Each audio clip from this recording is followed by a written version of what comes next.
আসসালামু আলাইকুম। ওয়ালাইকুম আসসালাম রহমতুল্লাহ। উজুর ক্ষেত্রে রাসূলুল্লাহ সাল্লাল্লাহু আলাইহি সাল্লামের আদর্শ আলোচনায় জানতে পেরেছি যে হাতে আংটি পরিহিত অবস্থায় তিনি উজু করতেন, অথচ আংটি নাড়াচাড়া করে তাতে পানি প্রবেশ করাতেন না। জি, ইবনুল কাইয়িম রাহিমাহুল্লাহ। আর সংক্ষিপ্ত আকারে শেখুল ইসলাম আব্দুল্লাহ রহমতুল্লাহ আলাই মুখতাসর জাদুল মাদ, সংক্ষিপ্ত জাদুল মাদ তিনি সংকলন করেছেন, তাতে এই কথা রয়েছে। আমার প্রশ্ন হলো, যদি আংটি টাইট করে আঙ্গুলে চেপে থাকে অথবা মহিলারা যে নাকে ফুল, কানের দুল পরে, তাতে তো ওই অঙ্গের কতটুকু জায়গায় আবৃত করে রাখে, এই ক্ষেত্রে উজু কিংবা ফরজ গোসলের সময় সেগুলোর ভিতরেও কি পানি প্রবেশ করানোর প্রয়োজন নেই?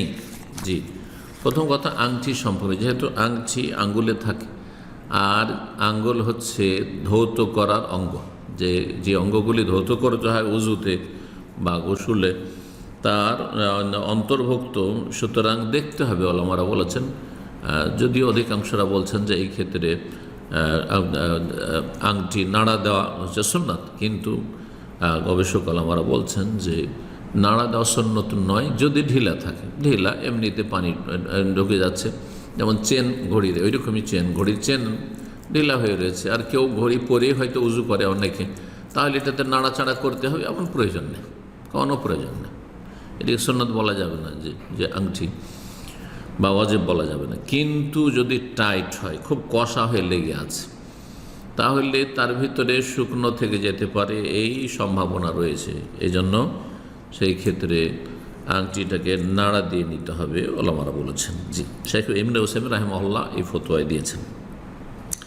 বাকি থাকলো আরও যে জিজ্ঞাসা করেছে মহিলাদের নাকের ফুল, তো নাক, হ্যাঁ ঠিক আছে, ধোয়ার অঙ্গ, তো সেখানে নাড়া দিয়ে নিবে, কিন্তু সেটা ভিতরে রয়েছে, অসুবিধা নেই। এই ক্ষেত্রে দিনে এত কঠোরতা নেই, কিন্তু একটু নাড়া দিয়ে নিবে, হয়তো বাড়াবাড়ি করবে না। আর যে কানের কথা বলেছেন, তো কান তো ধোয়ার অঙ্গ নয়, কান হচ্ছে কানের ভিতরটা মাসার,